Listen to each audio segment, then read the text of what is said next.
يا أيها الناس اتقوا ربكم الذي خلقكم من نفس واحدة وخلق منها زوجها وبث منهما رجالا كثيرا ونساء واتقوا الله الذي تساءلون به والأرحام إن الله كان عليكم رقيبا وآتوا اليتامى أموالهم ولا تتبدلوا الخبيث بالطيب ولا تأكلوا أموالهم إلى أموالكم إنه كان حوبا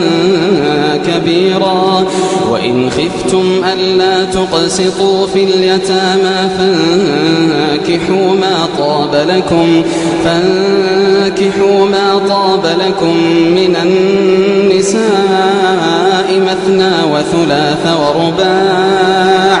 فإن خفتم ألا تعدلوا فواحدة أو ما ملكت أيمانكم ذلك أدنى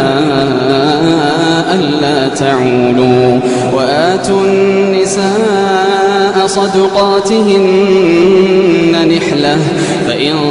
طبن لكم عن شيء منه نفسا فكلوه هنيئا مريئا ولا تؤتوا السفهاء أموالكم التي جعل الله لكم قياما وارزقوهم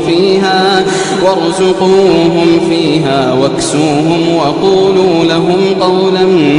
معروفا وابتلوا اليتامى حتى إذا بلغوا النكاح فإن آنستم منهم رشدا فادفعوا إليهم أموالهم ولا تأكلوها إسرافا وبدارا أن يكبروا ومن كان غنيا فليستعفف ومن كان فقيرا فليأكل بالمعروف فإذا دفعتم إليهم أموالهم فأشهدوا عليهم وكفى بالله حسيبا للرجال نصيب مما ترك الوالدان والأقربون وللنساء نصيب مما ترك الوالدان والأقربون مما قل منه أو كثر نصيبا مفروضا وإذا حضر القسمة أولو القربى واليتامى والمساكين فارزقوهم منه وقولوا لهم قولا معروفا وليخشى الذين لو تركوا من خلفهم ذرية ضعافا خافوا عليهم فليتقوا الله وليقولوا قولا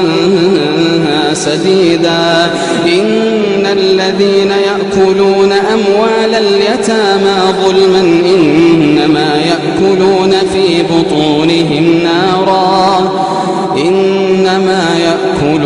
في بطونهم نارا وسيصلون سعيرا.